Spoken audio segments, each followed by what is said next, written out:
네, 첫째는 지금 또 예, 만나 뵈니까요. 실제로 뵈니까 되게 일어나면 회고록이라 하면 저자의 경험을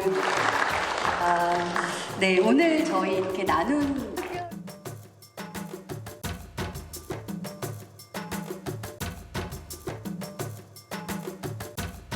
오늘 이 자리에 이렇게 올 수 있었던 것도 그동안 거의 하루도 빠지지 않고 열심히 재활운동을 한 덕분이었다고 생각을 합니다. 오늘 제가 이렇게 회고록도 내고 또 이 자리까지 올 수 있었던 것도 한결같은 믿음으로 지켜봐 주신 이 자리에 계신 여러분을 비롯한 많은 분들 덕분이라고 생각을 합니다. 자, 그동안 간간히 외부 일정을 소화했던 박근혜 전 대통령, 오늘은 그 차원을 넘어서 본인이 쓴 책을 소개하고 관련해서 설명하고 질문도 받고 대화하는 시간을 가졌습니다. 뭐 많은 출판 기념회가 있지만 박근혜 전 대통령이라는 그 존재와 출판 기념회, 이게 연결되면서 굉장히 주목을 받은 상황인데요. 화면 좀 보겠습니다. 자, 책 제목이 어둠을 지나 미래로. 이것도 여러 가지 의미가 좀 담겨 있을 것 같아요. 기본적으로 회고록이고요. 보면은 정치, 외교, 안보, 정책 등 구성 이렇게 돼 있고 2012년 말부터 2022년 3월까지 10년간 상황을 다뤘다는 겁니다. 회고록 어둠을 지나 미래로 이런 제목을 담고 있는데 오늘 출판 기념회, 뭐 요즘에는 북 콘서트란 말을 쓰는데 오늘 행사가 있었습니다. 김철원 경일대 특임 교수 나와 계신데요. 이 회고록에 담긴 내용 중에서 핵심이 뭡니까? 어떤 내용을 담고 있는 책입니까? 일단 뭐 현직 대통령이 회고록을 내기가 좀 쉽지는 않은데요. 그 지난해 9월부터 예. 그 중앙일간지에 매주 한 차례씩 이 회고록을 계속 게재를 해왔었습니다. 예. 그래서 최근까지 한 13차례 정도 그 회고록을 써왔는데 아마 그것들을 모아서 아마 이번에 책으로 낸 것 같습니다. 아마 신문을 통해서 방송 나가는 그런 내용들이 아마 국민 이슈화가 안 되다 보니까 그 내용을 좀 한 것 같고요. 내용은 나온 것처럼 두 권으로 그리고 한 400쪽에 걸쳐서 좀 내용이 돼 있습니다.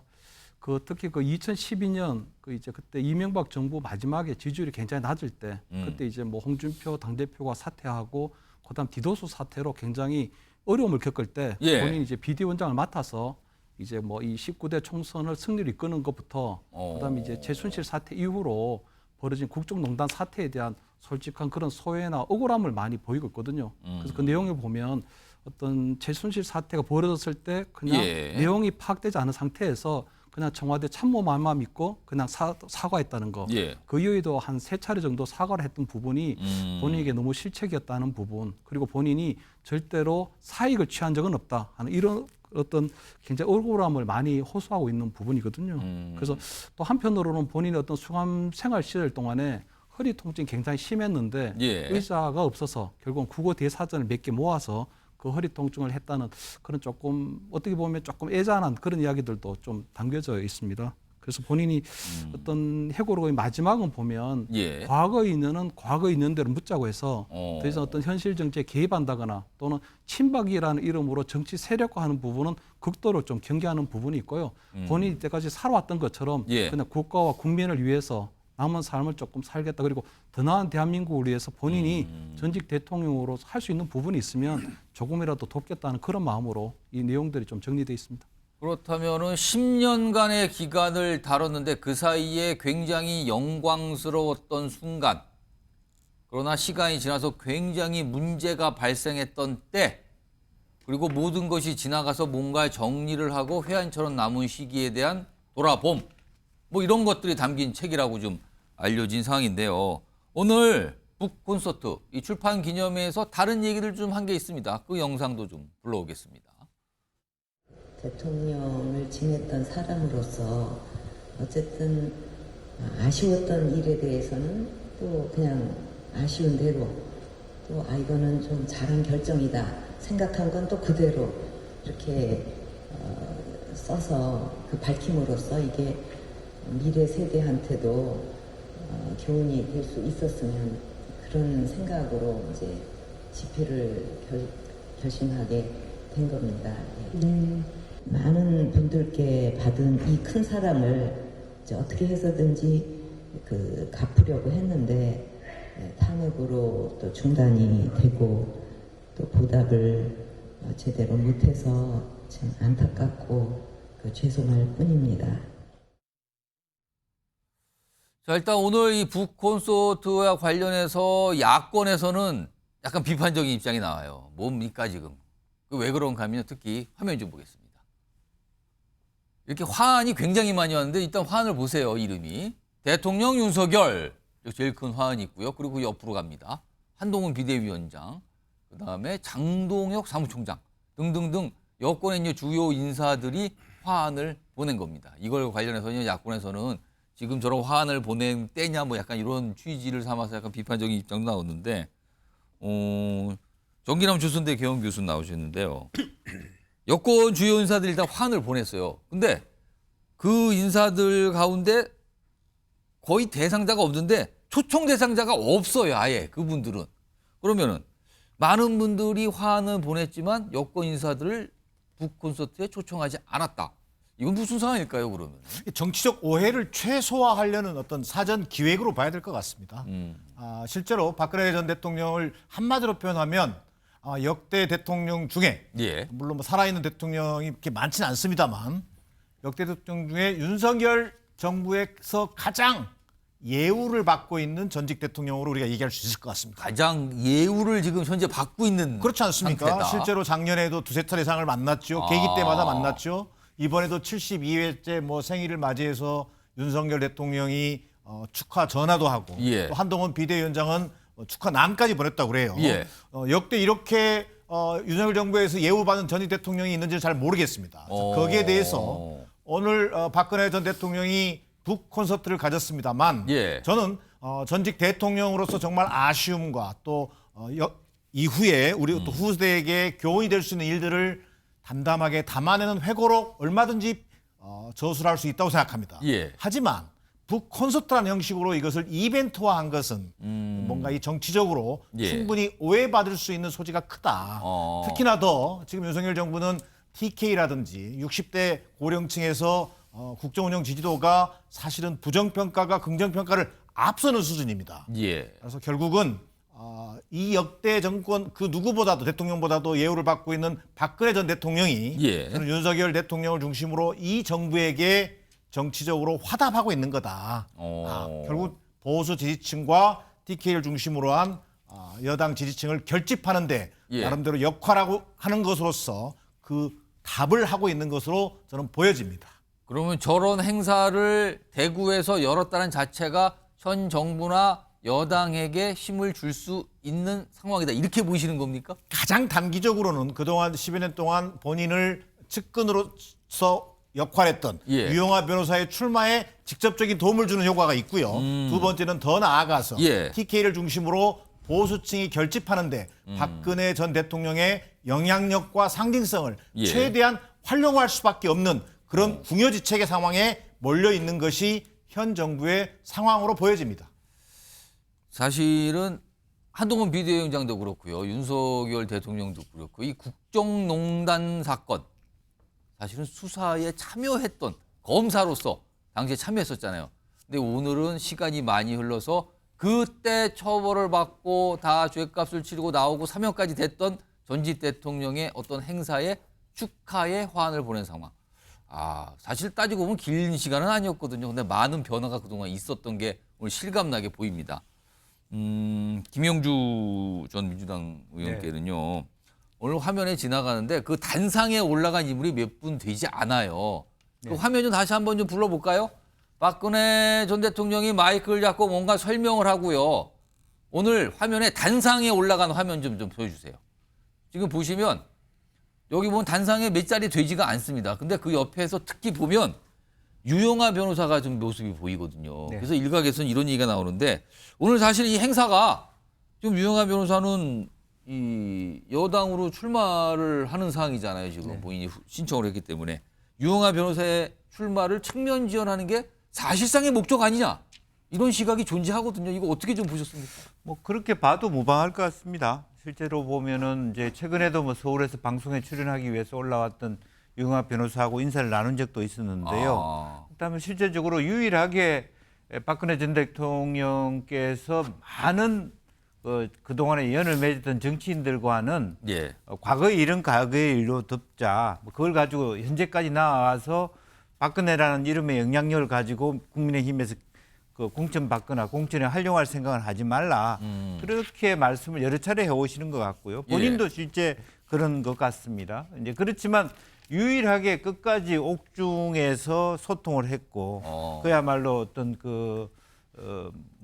가장 최측근으로 남아 있는 유일한 한 사람이 유영하 변호사라고 봤을 때 이번에 예. 이제 달서에서 출마를 한다고 들었습니다. 그래서 그 부분에 있어서는 저 많은 어떤 대통령과 비대위원장 또 많은 분들의 화환이 예. 사무총장의 화환이 최소한 유영하 한 사람만큼은 공천해서 나갈 수 있도록 해야 되겠다는 어떤 그런 어떤 모종의 어떤 커뮤니케이션이다 그렇게 봐야 될 것 같고 또 하나는 예. 단상에 올라가진 않았습니다만은 이제 김관용 전 경북도지사께서는 지금 민주평통 수석 부의장을 하시고 있고요. 김관진 한민구의 국방부 장관도 김관진 장관도 여러 가지 그동안에 고초를 많이 겪었는데 그렇죠. 이번에 사면 대상자로 논의되고 있지 않습니까? 예. 실제로 보면 윤석열 정부의 안보 라인은 MB 라인으로 되어 있습니다만은 실제적으로 여러 가지 국방에 있어서 튼튼한 라인들은 또 박근혜 대통령하고 친한 이런 부분이 있어요. 이제 그런 측면에서 좀 여러 가지 그 사이에 예. 윤 대통령으로서는 아직까지도 말하자면 그 박근혜 전 대통령에 대한 미안함이 있다라는 것을 보여주고 있고 오늘 유달리 제가 화면에 느끼기에는 박 전 대통령께서 얼굴에 굉장히 홍조가 심한 것 같습니다. 또 아직도 개면쩍고 쑥스럽고 부끄러운 그런 부분이지만 어쨌든 어두운 과거를 털기 위해서 나왔다라는 예. 거고 또 본인 스스로가 이 어두운 과거 혹은 내가 하고자 해서는 하지 못한 것을 중심으로 했으니까 후배들이 좀 잘 공은 공대로 예. 또 과는 과대로 잘 봐달라 그런 뜻으로 말씀해 주시는 것 같습니다. 그 책 이름이 어둠을 지나 미래로 그리고 회고록이에요. 그러니까 본인의 어떤 소회도 담지만 당시 상황에 대해서 이거는 좀 잘못됐다 뭐 이런 내용도 많이 담겨 있다고 그러거든요. 이런 책이 오늘 북콘서트라는 이름으로 행사장에서 소개가 되고 설명이 되고 이런 상황이 됐습니다. 그리고 뭐 화한 얘기가 하고 참석자 얘기까지 지금 전해드렸는데 이런 상황에서요. 국정농단 이 사태와 어떻게 보면 연결이 돼 있죠 지금요. 이재용 삼성그룹 회장의 1심 그러니까 이게 경영권 불법 승계 요 혐의잖아요. 이와 관련해서 오늘 1심 재판이 나왔는데요. 무죄가 나왔습니다. 자, 우선 이재용 회장의 오늘 재판 출석 모습부터 좀 확인해 보겠습니다.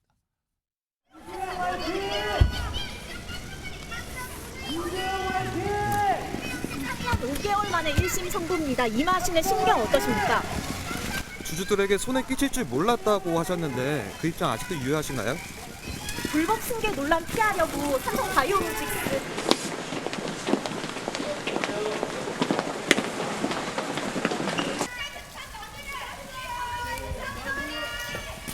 지금 3.5개월 만에 9번 판단 나왔습니다. 100여 차례 가깝게 직접 참여해 왔으니 한 말씀 해주시죠. 등기사 복귀 계획은 혹시 있으실까요?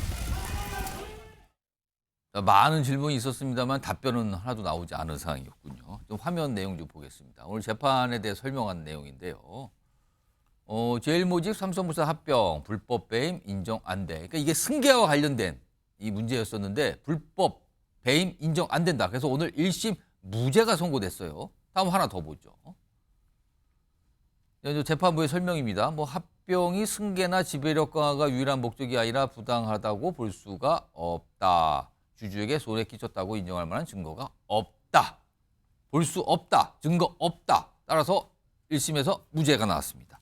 자, 요거요. 오늘 조혁진 변호사 나와 계신데요. 네네. 무죄의 이유, 핵심을 좀 쉽고 간략하게 핵심을 좀 짚어주시죠. 어떤 이유에서 무죄가 나온 겁니까? 그러니까 2015년 7월에 제일모직하고 삼성물산이 합병을 했어요. 예. 그런데 합병을 했는데 그 이재용 회장이 삼성물산 당시 옛날 삼성물산의 지분은 없었고 제일모직은 대주주였단 말이에요. 예. 그런데 제일모직한테 유리한 조건으로 합병이 이루어졌다. 이것이 업무상 배임이 아니냐. 그다음에 결정적인 건 뭐냐면 제일모직의 자회사가 삼성바이오로직스였는데 삼성바이오로직스가 분식 회계를 해서 그 가치를 뻥튀기 한 거 아니냐. 그러면은 삼성바이오로직스의 그 가치가 뻥튀기해서 커지면은 제일모직의 가치가 커지고 예. 그렇게 되면 삼성물산하고의 그 합병에 있어서 무슨 그 잘못된 것이 있었던 것이 아니냐.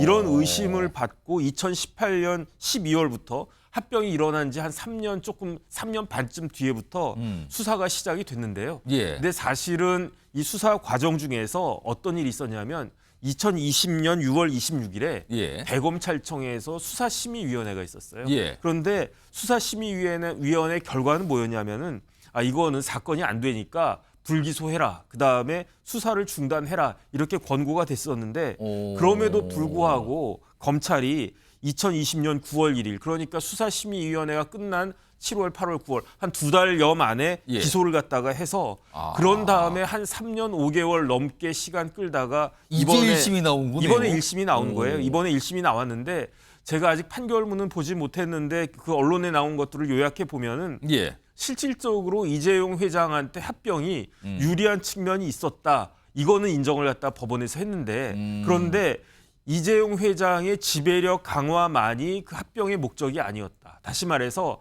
합병을 하면 삼성물산의 주주들도 이익을 본 것이다. 그렇기 때문에 이게 그 뭐 업무상 배임이라고 볼 수 없는 거고 어차피 기업을 경영하다 보면 여러 가지 이제 경영적인 판단이 있는 거 아니겠습니까? 예. 경영 판단의 법칙이라고 하는데 이런 경영적 판단이 주가 됐던 거지 이걸 통해 가지고 이재용 회장만을 위해서 어떤 이익을 갖다가 그 주려고 한 것은 아니었다. 그렇기 때문에 결론적으로 이제 여러 가지 범죄의 죄명이 많이 있는데 예. 대표적인 게 이제 업무상 배임이거든요. 업무상 배임은 그 주주들의 그 손해가 전제가 돼야 되는데 예. 주주들 손해가 없었다. 그렇기 때문에 이제 무죄다. 그다음에 사실 그 사이에 이제 삼성바이오로직스 주가도 많이 오르고 그러지 않았습니까? 이런 여러 가지 점들이 고려가 됐던 것이 아닌가 싶습니다.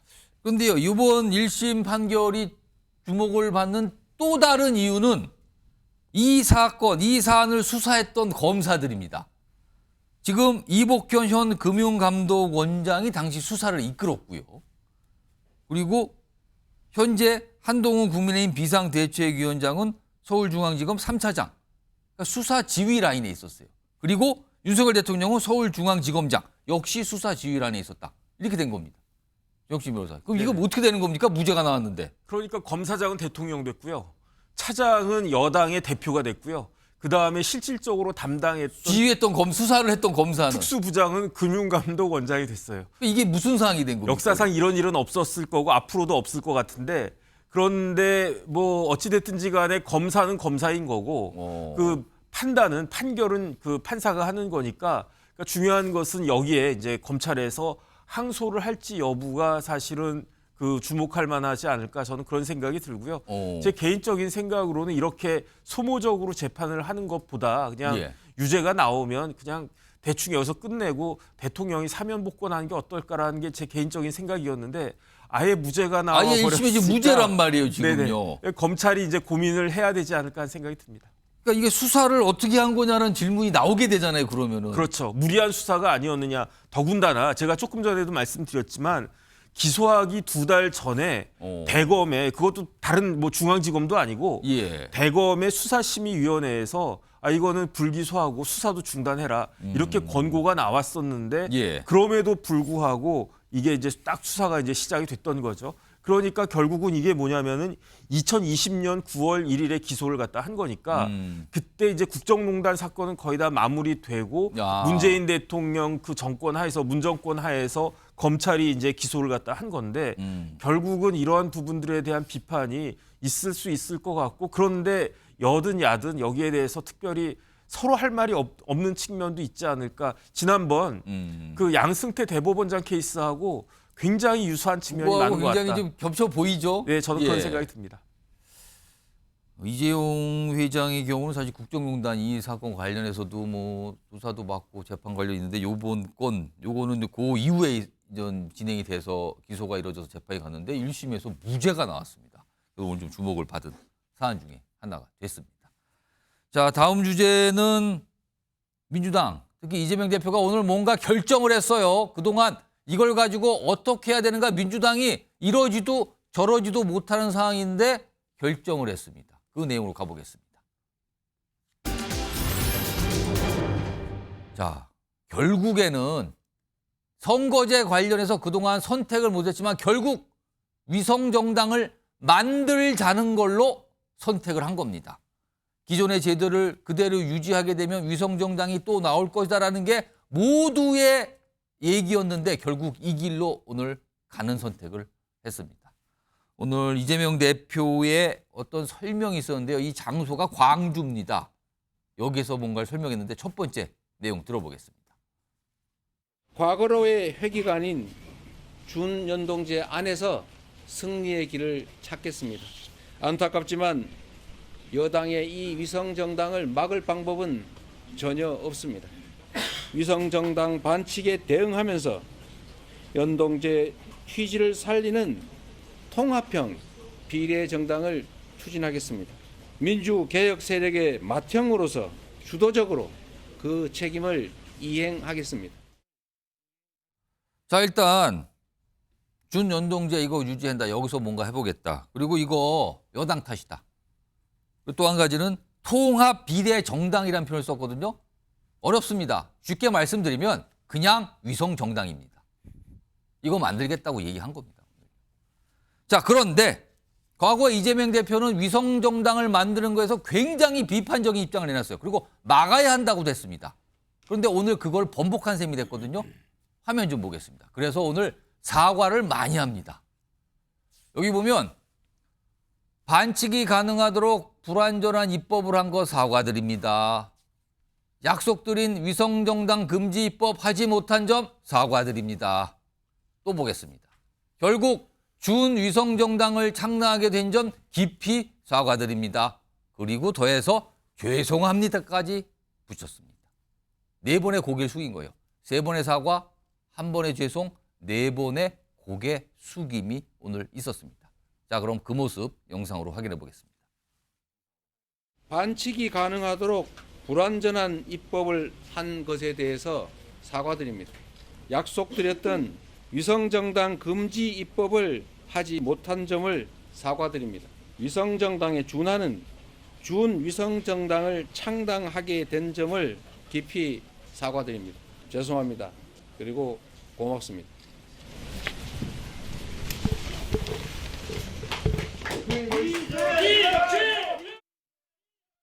위성정당이라고 하는 아주 기상천외한 이 편법으로 대의민주주의 체제가 후퇴해버린 것 같습니다.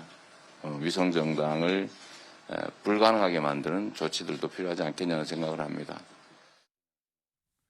자, 정기란 교수님, 결국에는 뭐 표현이 많았어요. 그동안 결정을 못하니까 좌고우면한다.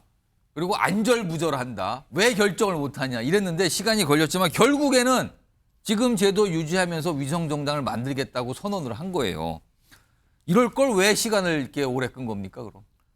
그동안 사실은 그 의석수라고 하는 어떤 그 실리, 예. 또 그 다음에 정치개혁이라고 하는 명분, 이 속에서 사실은 주판화를 튕겼던 거죠. 그래서 이러지도 못하고 저러지도 못하고. 예. 그러면서 결국은 만에 하나 병립형으로 회귀했을 경우에는 당내 또 분열까지 또 감수해야 되는 그런 어떤 상황이었습니다. 그런 속에서 이러다가는 개도 잃고 구럭도 다 잃는 거 아니냐. 뭐 이런 어떤 당내 비판 또 당외 비판까지 있었습니다. 이 속에서 선거를 60여일 앞두고 결국은 이재명 대표가 이것을 당원 투표라든지 이런 쪽에 의존하지 않고 예. 본인의 어떤 책임으로 나름대로 입장을 발표한 것은 그나마 평가할 만하다. 어찌 보면 병립형으로 만약에 퇴행했더라면 예. 과거로 제도를 돌아간다는 의미에서 또 굉장한 비판을 받았을 텐데 그런 면에서 본다면 저는 최악은 아니지만 차악의 선택을 한 것으로 평가할 수 있다. 자, 그러나 남는 건 뭐냐? 예. 결국은 그동안 선거제 개혁 또 다당제 정착을 위해서 위성정당을 준연동형으로 가면서도 위성정당 방지법을 만들겠다고 했던 대선 약속을 예. 지키지 못한 국민과의 신뢰로 가는 부분은 여전히 남는 숙제가 돼버렸다. 자, 그러면 결국은 제도 개혁이라는 차원에서 범민주개혁 세력의 연합을 이끌어내기 위해서 나름대로 준연동형 비례제도를 채택하지만 예. 그동안 약속해왔던 위성정당 방지법 등에서 민주당이 보여준 역할 예. 이런 부분들이 국민들에게 전혀 각인돼 있지 않은 속에서 자칫 이재명 대표가 허언하게 되는 결국 국민들에게 거짓말했다라고 하는 그런 명분의 비판에 직면하게 됐다는 점에서 저는 최악보다는 차악이라는 표현을 쓰고 싶은 겁니다. 근데 오늘 이거를 굉장히 중요한 발표였어요, 사실은요. 지금 정치권에서 가장 이슈가 되고 가장 민감한 발표인데 이걸 오늘 광주를 방문하면서 했어요. 왜 장소를 여길 선택했다고 보십니까? 두 가지 의미가 있겠죠. 하나는 물리적으로 선거 코앞에 닥쳤다라고 하는 소위 이른바 민주 재연합 세력들이 더 이상 여기서 늦추면 안 된다. 60일밖에 남은 속에서 민주당이 민주개혁 세력의 어떤 맏형으로서 책임 있는 역할을 보여달라라고 하는 그 압박감이 굉장히 컸고요.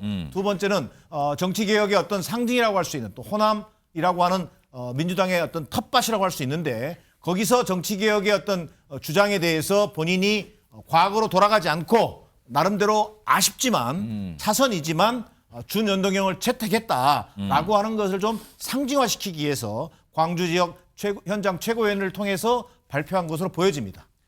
지금 이재명 대표가 사과를 계속 오늘 3번의 사과 그리고 죄송하다는 걸 1번 이런 얘기를 하면서 그 앞에서 왜 이런 선택을 했는가를 설명하는 이유 중에 하나가 국민의힘에서 위성정당 만드는데 이걸 막을 방법이 없다는 이유를 냈거든요. 화면 좀 보겠습니다. 앞서서 이제 먼저 움직였어요. 사실 국민의힘에서.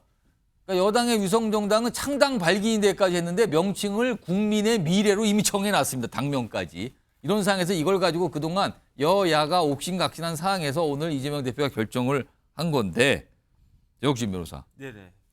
연신 사과하면서도 국민의힘 책임을 돌렸어요. 이거 어떻게 보십니까? 이거? 잠깐만, 저는 이럴 줄 모르고 준연동형 만들었습니까? 준연동형 만들면 위성정당 생기는 건 당연한 거 아니겠습니까? 이미 4년 전에 경험을 했어요. 아니 4년 전에 만들기 전에도 이런 식으로 제도를 만들면 위성정당 당연히 만들 거라고 생각 못했습니까? 그러니까 그 당시 야당, 지금의 이제 국민의힘인데 그 당시 야당은 그렇게 위성정당을 만들더라도 여당, 우리가 이렇게 만들었으니까 우리는 위성정당 만들지 말아야 되겠다. 이렇게 했어야 되는 거 아니겠습니까? 아, 그러니까 오늘 준연동형 제도를 유지하겠다. 그렇지만 위성정당은 우리 만들지 않겠다. 이렇게 했어야 된다. 그렇게 할 각오를 하고 지난번에 4년 전에 공직선거법을 그렇게 개정했었어야 되는 게 아닌가. 저는 그런 생각이 들고요. 지금 정기남 교수님이 병립형이 퇴행이라고 말씀하셨는데 죄송한데 저는 병립형이 무슨 퇴행인가. 오히려 준연동형이 퇴행이지. 이거는 위성정당이 이제 생겨났을 때 병립형하고 준연동형하고 똑같아요. 왜냐하면 준연동형의 목적은 소수정당을 그 원내에 진입시키는 거 아니겠습니까? 그렇습니다. 위성정당 만들면 그게 불가능해지잖아요. 그냥 그 의미가 사라져버리게 전혀 되죠. 없죠. 그러니까 오히려 병립형은 그냥 깔끔하게 그냥 양대 정당으로 가는데 준연동형은 중간에 이상한 위성정당이라고 하는 우회로를 만들어가지고 결국은 양대 정당. 지금 20대 국회죠. 지금 20대 국회의 모습이 그거 아닌가. 그 다음에 이재명 대표가 뭐 이렇게 뭐 남탓하는데 지금 21대 국회입니다. 지금 21대 국회가 결국은 양당제잖아요. 준연동형인데도 불구하고. 그 다음에 시간이 충분하지 않았습니까? 그런데 민주당이 어떻게 했습니까? 검수완박 같은 거는 전격적으로 뭐 한두 달 만에 금방 뭐 그 국회의원들 꺼졌다 안 꺼졌다 하면서 그렇게 만들었잖아요.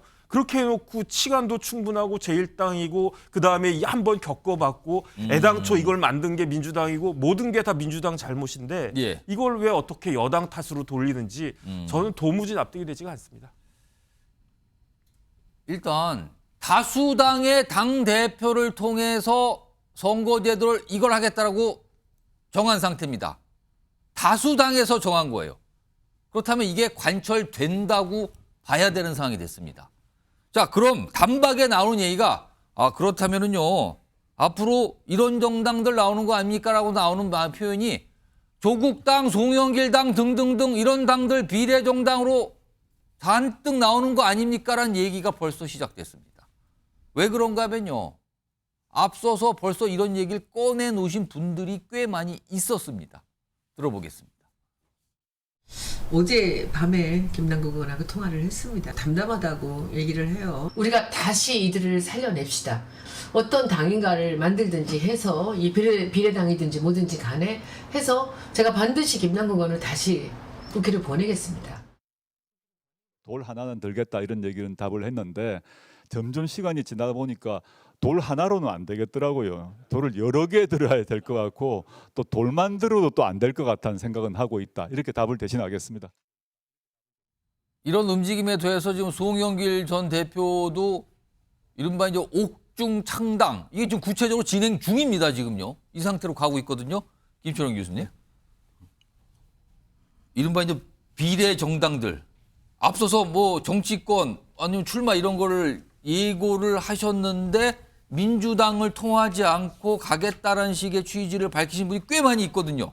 자, 그렇다면 이미 지난 4년 선거 때 전례도 있어요. 이런 식의 어떤 비례정당이 생긴 것. 이번에 또 길이 열린 겁니까, 그럼? 일단 그렇게 봐야죠. 왜냐하면 지금 신당들이라고 하더라도 기본적으로 3%를 넘지 못하면 한석을 얻기가 힘들거든요. 예. 근데 지난 이제 21대 보면 어쨌든 민주당에서 위성정당을 만들면서 어떻게 보면 그때 기본소득당 그리고 시대전환 이런 소수정당에 대한 배려를 했었거든요. 그래서 아마 오늘 이재명 대표가 얘기한 어떤 통합형 비례정당을 보면 예. 결국은 야권 전체를 아우르는 어떤 시민단체까지 포함한 그런 정당들까지 다 포함하겠다는 이런 의미가 있거든요. 민주당뿐만이 아니라 다른 시민단체, 야권 성향 시민단체 또는 다른 야당들을 다 포함해서 하나의 비례 정당을 만들다 이 그렇죠. 뜻입니까? 거기에 그럼? 보면 이제 기본소득당 21대처럼 뭐 기본소득당 또는 시대전환 예. 아니면 뭐 예를 들어 뭐 송영길의 뭐 검찰 독재 반대당 뭐 예. 조국 신당까지도 다 포함할 수가 있는 게 되는 거죠. 그래서 아마 그런 여러 가지 형태로 해서 제가 볼 때는 아마 보통 일각에서는 그냥 병립형을 선택할 거라는 그런 뭐 예상이 많았거든요. 그것이 예. 워낙 정치적 실리가 크기 때문에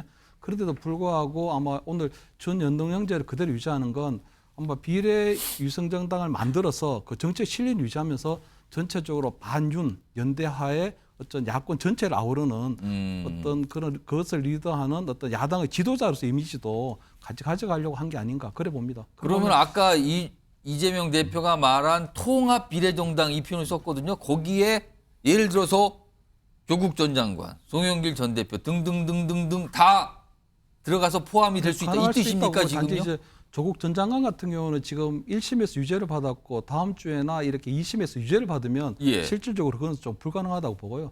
단지 송영길 전 대표 같은 경우는 이제 재판이 시작되고 있는 상태이고 그리고 이재명 대표는 어떤 정치적 빚을 갖고 있거든요. 송영길 전 대표 어떤 대표를 만들어준 부분에 도움 준 거, 지역구를 승계하게 한 것도 예. 어떤 이번에 당대표 된 데까지 굉장히 송영길 전 대표에 대해서는 굉장한 정치적 빚이 있고 한편으로 볼 때는 본인이 주장하는 검찰의 수사가 조작이고 어떤 소설이라고 하는 부분에서는 같이 맥이 통하는 부분들이 있거든요. 그래서 송영길 전 대표하고는 아마 어떤 형태로 뭐 이 비례 부분을 뭐 할양을 할지는 모르겠지만 아마 그런 가능성마저도 이제 다 열려 있다 이렇게 볼 수 있을 것 같습니다.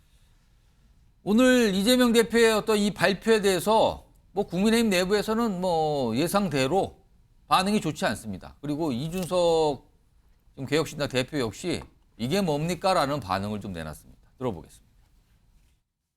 이 중요한 선거 제도가 이재명 대표의 마음에 달렸다는 게 이게 말이 됩니까?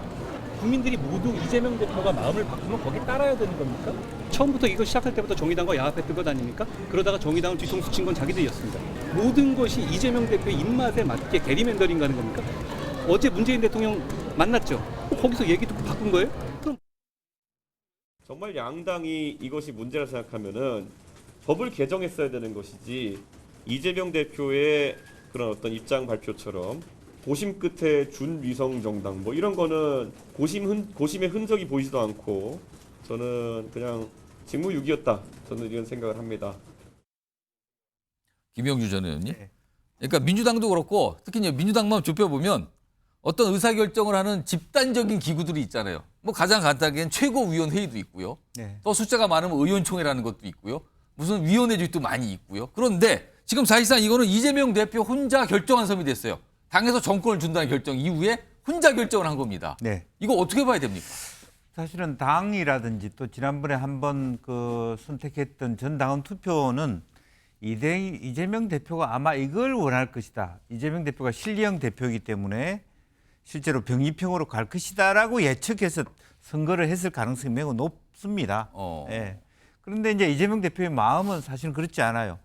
그런 마음도 있지만 다른 예. 한편으로 보면 당내에서 김부겸 총리라든지 유인태 전 수석이라든지 심지어 문재인 전 대통령까지도 원칙대로 보면 우리가 원래 약속한 대로 예. 위성정당을 금지하는 법을 내면서 다당제의 길로 가야 된다라는 그런 부분이 있고 더 나아가서는 실제로 보면 이재명 대표 측근 주변에 있는 여러 가지 이익 집단들이 있습니다. 시민사회 진영이라든지 또 우리 사회의 어떤 민주화 원로 그룹들은 다당제와 진보 블록 결과적으로 용해인 의원이 제안했던 그 길로 선택을 한 겁니다.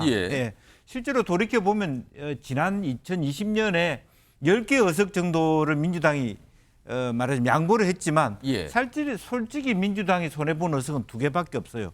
용해인하고 조정훈만 돌아오지 않았고 다 당으로 들어왔습니다. 흡수가 됐어요. 그대로. 이번에 이 제도 하에서 5, 6명 정도를 하지만 사실 그것이 남의 정당이 아니고 큰 틀에서 보면 반윤 연대가 될 수 있거든요. 이준석 당까지. 그런 의미에서 결과적으로는 실리조차도 챙기고 명분도 다 챙길 수 있는 방안이 이것이다라고 하는 그런 어떤 그 이재명 대표의 선택지가 있었던 것 같고요. 그럼 그거를 당의 공식 기구나 집단적인 결정할 수 있는 기구가 있잖아요. 왜 그걸 통해서 안 하고 혼자 결정을 합니까? 사실은 이제 그런 부분에 있어서 뭐 어쨌든 그동안의 얘기들을 했던 당의 기구들은 거의 말하자면 정청래 최고부터가 정당이 자선단체냐. 뭐 너무 지나치게 병리병 위주의 발언을 이미 했지만 결과적으로 그것을 그 기구에서 병리병이 아닌 선택을 하기 힘들다라는 생각을 했던 것 같아요. 결과적으로 이재명 대표가 책임지고 이 방향으로 다른 방향을 끌고 가야 되겠다라고 하는 부분에서 최고위원들도 동의할 수밖에 없었다는 생각이 듭니다. 당에서 정권을 주겠으니까 결정해 주세요 라고 결정을 한 거예요. 근데 이게 이제 여러 가지 반응이 나오고 있는 상황인 거죠. 이게 선거 제도와 관련된 내용이고요. 자, 그런데 이번 결정이 이제 위성 정당을 만들게 되는 결정이 됐어요. 근데 많은 분들이 이재명 대표가 인천 계양을 지역구에 출마를 하는 걸로 구조조건했지만 또 한편에서는 혹시 비례대표로 나갈 수 있는 것도 열려 있는 거 아닌가 했는데 이번 위성 정당을 만들기로 결정함을 통해서 그건 사라졌다는 게 정치권의 평가거든요. 그렇다면 계양을이 출마가 전 확실시 거의 100% 됐구나라는 게 오늘의 정치권의 평가였습니다. 이런 상황에서요. 지난 주말에 나도 계양을 나갈 겁니다라고 하신 분이 있습니다. 일단 화면 좀 보겠습니다. 바로 이분이죠. 유동규 씨입니다. 지금은 이재명 대표와 뭐 이런 악연도 없죠, 지금은요. 근데 이렇게 의사를 밝혀요, 언론에. 이재명과 붙어서 이길 생각이다. 그러면서 그럼 궁금하잖아요. 출마한다는 건데 무소속일지 아니면 당일지 지금 보면은 접촉 중인데 다음 주쯤 결정 날 것이다. 협의되면 출마 선언할 것이다. 그러니까 무소속으로 갈 수도 있고 제3의 정당을 통해서 갈 수도 있다. 이런 걸 여지를 남겨둔 상황입니다. 하나 더 볼까요? 이재명이 선거에 나갈 수 있다면 나도 나갈 수 있는 것 아니냐. 이재명의 행태를 보면서 계속 고심했다. 이렇게 얘기를 합니다. 자, 유동규 씨의 목소리를 직접 들어봤습니다. 내용이 있습니다. 들어보시죠. 그러가면 이제 뭐 위증교사라든지 이런 게 있는데도 불구하고 저렇게 이제 출마를 하니까 저는 전과도 없고 그다음에 같은 동일 범죄에 대해서 지금 재판을 받고 있는 입장이라서 저도 출마를 하겠다. 그리고 이재명보다는 저는 일을 잘할 자신도 있습니다. 자신뿐만 아니라 저는 일을 잘한다고 생각합니다. 정옥진 변호사. 네네. 유동규 씨가 출마하는 데는 뭐 별 문제가 없는 겁니까?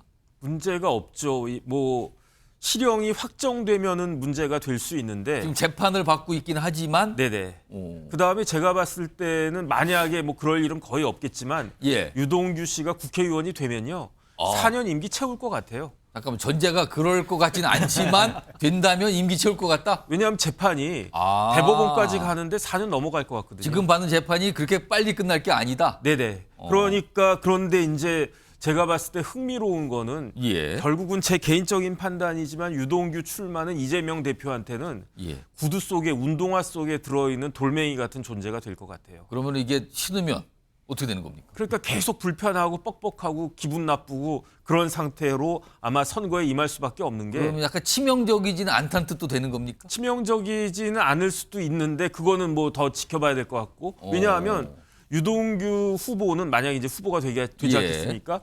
자신이 국회의원 후보의 지위에서 하고 싶은 말 다 할 거거든요.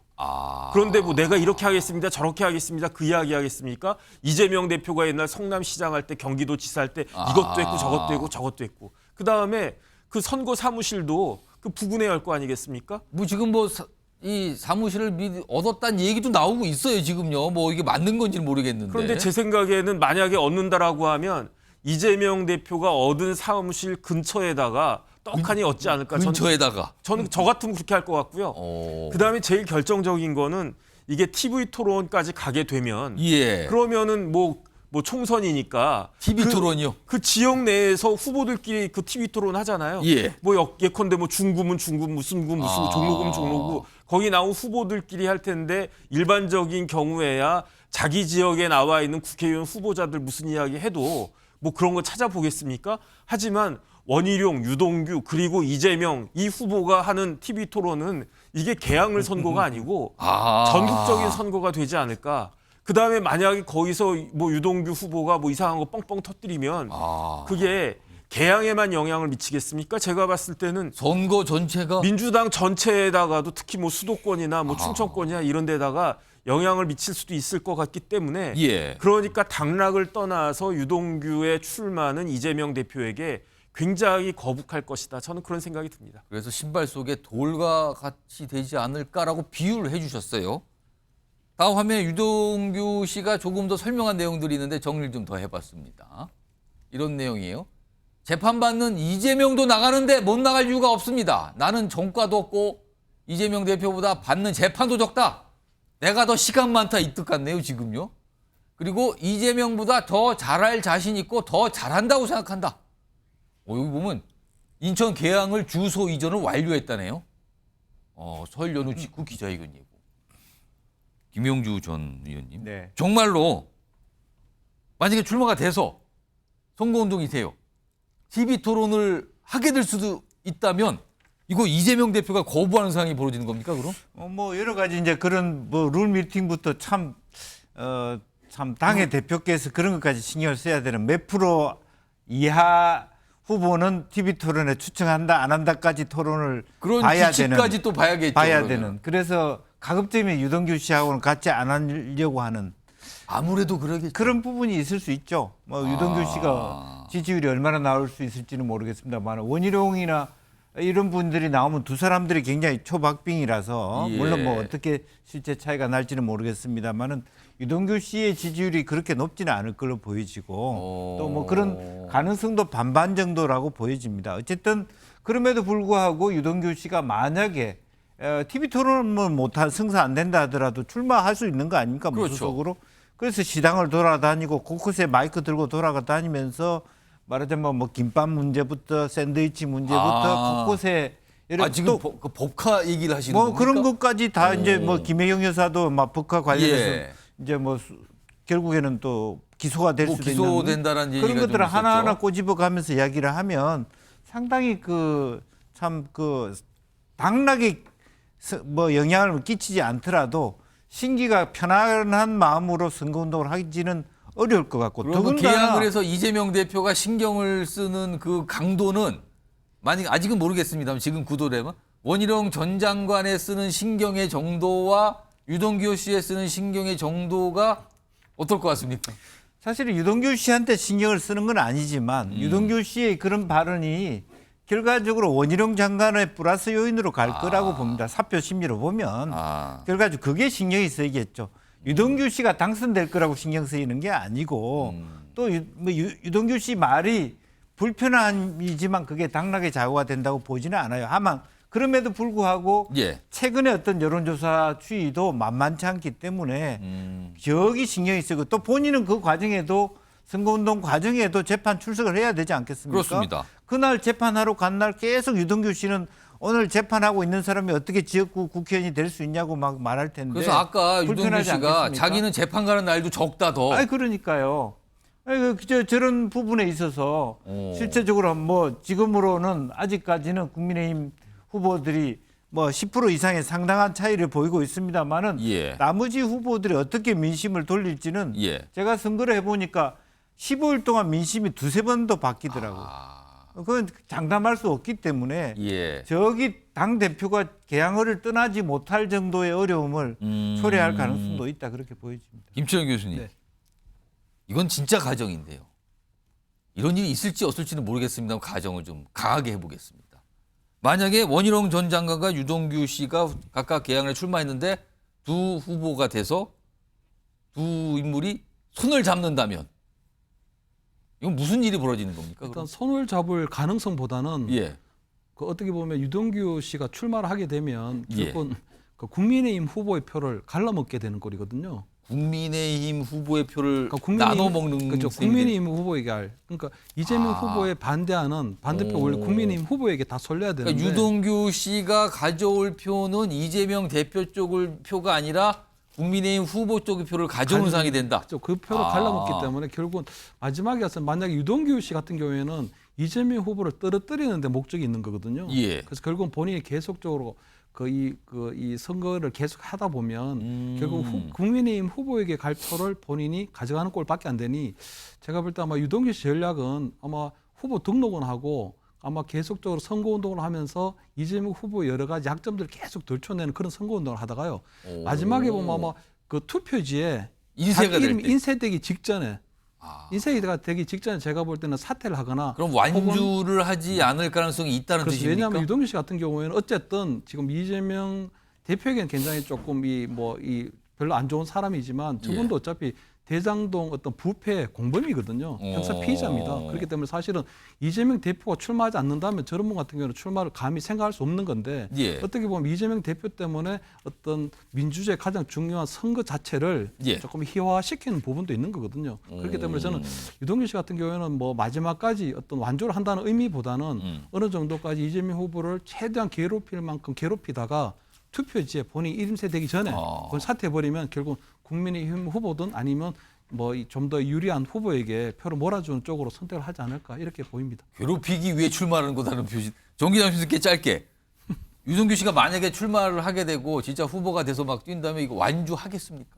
완주하기 힘들죠. 저는 후보 등록도 쉽지 않을 걸로 보여집니다. 김철현 교수가 잘 지적했습니다만 이건 선거를 희화화시키고 정치를 희화화시키는 겁니다. 다른 말로 하면 유권자들의 어떤 의식을 무시하는 거죠. 예. 어떤 범법자입니다. 그리고 재판을 받고 있습니다. 그런 사람이 출마하겠다.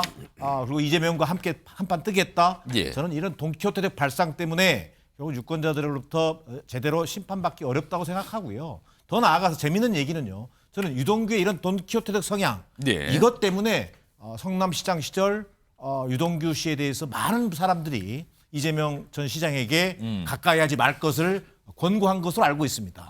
그런 것에 비추어 본다면 어찌 보면 이재명 대표의 이런 입장에서 본다면 예. 엇보일 수도 있겠다.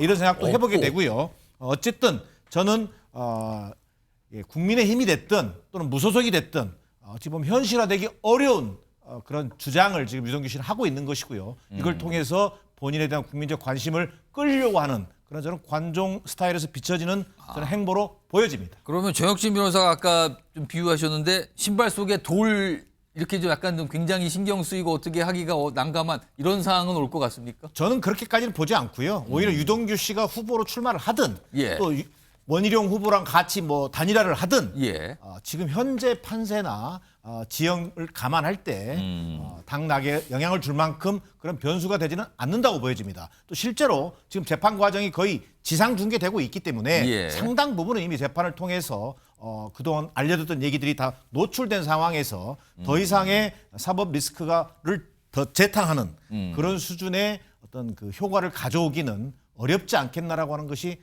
제 판단입니다. 자, 조만간 뭐 출마 선언을 한다고 했으니까요. 어떤 얘기를 꺼내면서 선언할지 좀 기다려보도록 하겠습니다. 다음 내용은 여당 내 상황으로 가는데요. 불출마 선언을 지난 주말 사이에 불출마 선언을 했습니다. 굉장히 주목을 받죠. 그 불출마 자체가요. 제목으로 확인해 봅니다. 한동훈의 남자라고 꼽히시는 분 이렇게 표현하시면 아마 정치권 소식을 자주 접하신 분은 딱 아실 거예요. 그 이름 불출마 선언했죠. 이유가 궁금해집니다. 물론 설명이 있었습니다만 많은 분들은 그거 말고 다른 이유 혹시 없습니까? 라는 질문을 지금도 계속 하고 있습니다. 자, 우선 그 설명 좀 들어보겠습니다. 마포울에서는 어차피 정청래가 될 거다. 어쩔 수 없다고 합니다. 어쩔 수 없지 않습니다. 우리 국민의 힘의 후보로서 김경률이 나서겠다고 하고 있기 때문입니다. 약속드립니다. 술잔이 식기 전에 돌아오겠습니다. 감사합니다. 전혀 그렇지 않습니다. 그러니까 대통령실에서 뭐 공식적인 제안, 뭐 압력, 뭐 그런 거 전혀 없었고 오히려 있었다면 저는 전혀 뭐 받아들일 생각이 전혀 없고 그러니까 한 위원장도 어제도 그런 말씀을 했는데 당신이나 나나 둘 다 누가 하라고 해서 하는 사람은 아니다. 저도 뭐 그것으로 대신하겠습니다. 그러니까 불출마 판단을 한 건 내 판단입니다. 제가 다 한 겁니다. 무슨 압력 그런 거 없어요. 이런 설명이었죠. 오늘 한동훈 비대위원장도 그렇고요. 그리고 어제는 이철규 인재영입위원장, 친윤으로 꼽히시는 분이죠. 이 사안과 관련해서 설명을 조금 내놨습니다. 들어보겠습니다. 저 아쉽게 생각합니다만 본인의 확고한 결정이기 때문에 제가 존중하기로 했고요. 위원장이 뭐 용산의 그런 요구에 순응을 한 거다 이런 해석이 있고 또 다른 해석 잘못된 해석이고요. 저는 출마를 하셔서 한번 이겨주셨으면 하는 마음이 있었습니다. 그렇지만 본인의 생각이 굉장히 강했고요. 아시다시피 김경률은 누구 얘기 듣는 사람이 아니거든요. 너무 확대해서 이 해석하시는 것 같고요. 네. 아마 제가 볼 때 우리 김경률 우리 비대위원께서 아마 본인의 문제가 이 쟁점으로 계속 부각된 데 대한 부담을 느끼신 게 아닌가 생각이 되고요. 자, 정혁진 변호사. 네네. 지금 여러 인물들이 설명을 했어요. 이유에 대해서. 그리고 본인이 알고 있는 이유도 이거다. 공통된 거는 그냥 김경률 비대위원이 스스로 판단을 한 거다.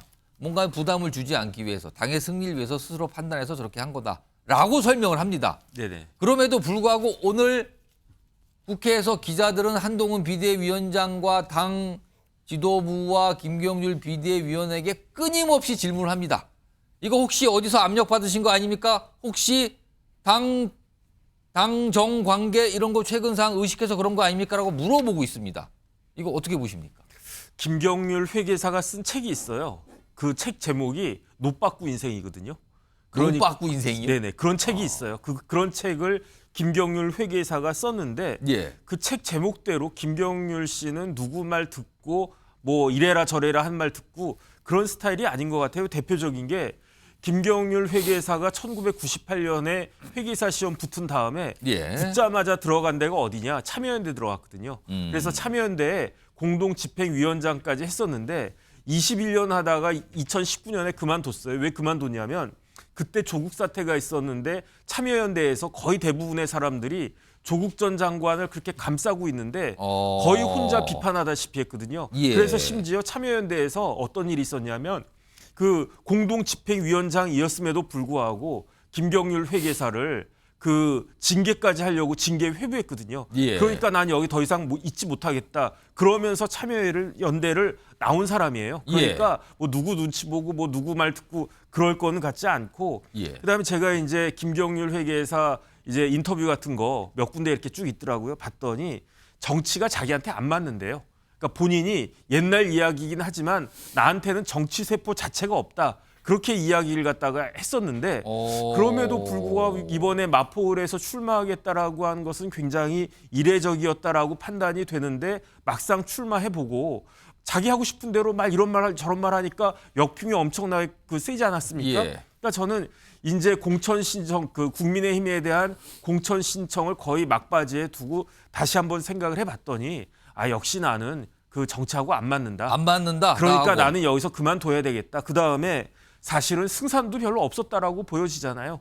정청래 의원하고 지금 같은 상황에서 붙어봤자 뭐 내가 당선될 것 같지도 않고 정치가 나한테 잘 맞지도 않고 괜히 무리만 일으키는 것 같고 그다음 결정적으로 김경률 회계사 와이프가 문재인 전 대통령 지지자래요.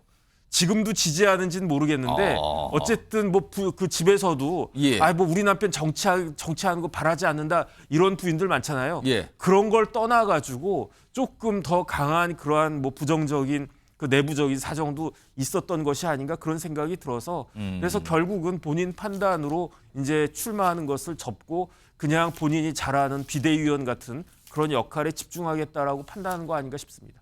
그렇게 따지면은 비대위원도 정치라는 자리인데 비대위원은 왜 그만두지 않았을까요, 그럼? 비대위원은 막 이렇게 지적하는 자리잖아요.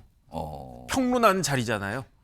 그러니까 제가 봤을 때 김경률 회계사 같은 분은 이렇게 뭐 잘못을 파헤쳐가지고 제보하고 그다음에 이제 뭐 패널로 나와가지고 논평하고 이런 게 맞지 내가 나가가지고 이렇게 굽신굽신하면서 한 표만 주십시오 뭐 이런 식으로 이야기하고 말도 조심하고 행동도 조심하고 또 마음에 없는 말도 하고 그런 거는 나는 못하겠다 이런 거 아닌가 저는 개인적으로 그런 느낌이 들었습니다. 지금 정신 변호사가 제가 두 번째 질문에 답을 하신 내용이 있는데 글쎄요. 오늘 김경률 비대위원이 비슷한 맥락으로 들리는 얘기를 좀 꺼내놨습니다. 그 내용 좀 들어보겠습니다. 여전히 그렇죠. 그리고 이제 적어도 어제 녹화를 하였고 7일 날 모레가 될 텐데 그때 방송이 되겠다고 하니까 지켜봐야 되지 않겠습니까? 당 내외의 목소리가 우리 당의 목소리로 반영되지 않는다는 것은 어찌 보면 부끄러운 거라고 생각합니다. 아무도 당 밖의 목소리들을 전달하지 못한다라면 그건 오히려 민주적인 정당으로서 문제가 있지 않겠습니까? 사실 결과적으로는 이제 본인 자신의 한테 이렇게 좀 불편하게 이렇게 와 있었던 부분들을 털어버리고 또 한동훈 비대위원장한테도 힘도 실어주는 그런 부분들을 좀 종합적으로 고민했지 않겠는가 그렇게 생각을 하는데 역시 뭐 김철현 교수님 그러면은 이게 본인이 불출마한다고 밝힌 게 본격적으로 쓴소리를 좀 하겠다. 뭐 이런 각오라고 비대위원 자리는 유지하자 나 출마 안 하겠습니다. 그리고 내가 하고 싶은 말, 하고 싶은 쓴소리 좀 하겠습니다. 이런 취지로 봐야 되는 겁니까? 그렇습니다. 그 선소리가 어디를 향할지를 알 수가 없게 됐습니다. 제가 볼 때 이거 대통령실에서 아마 김경률 비대위원이 불출마로 결정했을 때 굉장히 당황하고 굉장히 의심스러운 사실은 그동안 당내에서요. 이른바 친윤으로 꼽히시는 분도 그렇고 아닌 분들 중에서 나온 얘기가 출마는 해라. 대신에 비대위원을 그만둬라였어요. 근데 반대 선택을 했단 맞습니다. 말이에요. 그러니까 어쨌든 보면 대통령실에서도 보면 비대위원을 사퇴하라고 한 부분이 책임을 지는 모습이었기 때문에 사퇴를 하라고 했고 어떻게 보면 한동훈 위원장 같은 경우에도 그냥 그 마포울에 출마를 하면서 자연스럽게 비대위원직을 내려놓으면 된다고 생각을 했거든요. 그런데 결국 불출마가 되니까 한동훈의 어떤 선거 프레임도 깨져버렸습니다. 왜냐하면 마포울의 정청래 의원하고 붙여서 운동권 정치 청산이라는 그 프레임도 깨졌고요. 사실은 본인이 직접 여기 도전한다고 소개까지 강하게 한 상황이란 그것도 말이에요. 깨졌고 두 번째는 정청래 의원도 키워준 꼴이 됐거든요. 그리고 오히려 정청래 의원이 차라리 네가 와라 한동훈 이래가지고 오히려 비아냥까지 듣게 된 상황이기 때문에 도저히 저 김경률 비대위원이 불출마를 선택한 거는 한동훈 위원장도 그렇고 대통령실에서도 이건 이해할 수 없는 상황이거든요. 그런데 김경률 비대위원이 결국은 불출마하기 전에 한동훈 위원장하고 이 얘기를 했다는 거거든요. 그렇게 되면 제가 볼 때는 이건 한동훈 위원장이 결국은 어떤 출마보다는 어떻게 프레임이 깨지지만 결국은 한동훈식의 공천 관리를 하려고 하는 게 아닌가 하는 이런 생각이 듭니다. 왜냐하면 비대위원회가 공천관리위원회에서 어떤 결정을 내리든 최종 결정은 비대위원회에서 결정을 하도록 돼 있거든요. 그럼 지금 이제 오늘도 언론에 도배되다시피 찐윤 이제 공천 예를 들어 이제 영남권, 이제 서울의 강남권 이런 곳에 소위 말해서 대통령의 측근 중에 측근들이 지금 출마하게 되는데 그분들이 공천을 어떻게 할 것이냐 이 부분이 앞으로 남아 있는 잠재적 내관이라고 볼 수 있는 부분이 있거든요. 근데 약간 자율성을 갖게 된 건가요? 뭔가 힘을 좀 갖게 된 겁니까? 그 부분에 겁니까? 있어서 제가 볼 때는 한동훈 위원장을 대리해서 반드시 그 공천에 대한 부분들을 적극적으로 얘기할 수 있는 부분이 생긴 거죠.